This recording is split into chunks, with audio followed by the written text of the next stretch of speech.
So today I had this LED retrofit kit today that we put in a couple months ago. Licensed electrician installed it.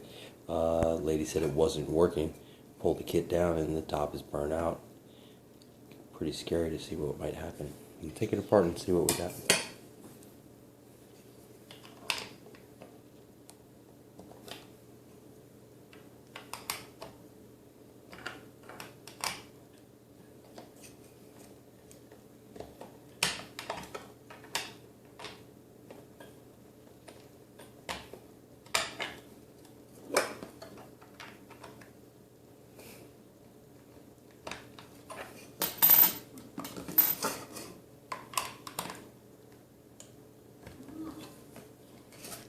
Anyway, I'm pulling out the 3 screws that are holding it together.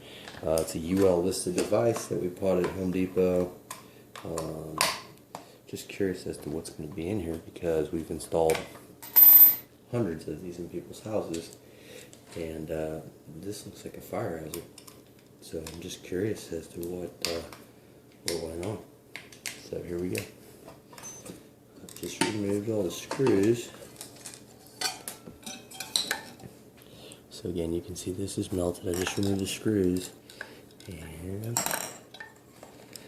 can't really do much there. I can't see inside to see what happened.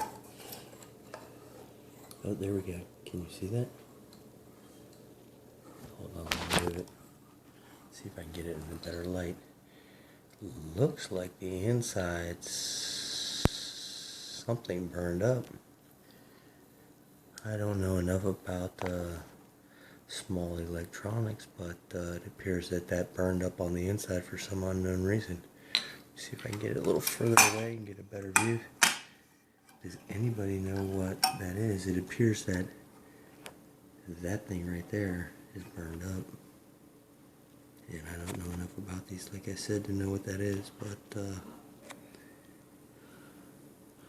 actually it looks like this red thing is burned up. If you look in closely, the red, I don't know if it's a transistor or what it is, but it's melted and has some kind of something right there, like burned up material, blown open, whatever that cover is. So yeah, I don't know.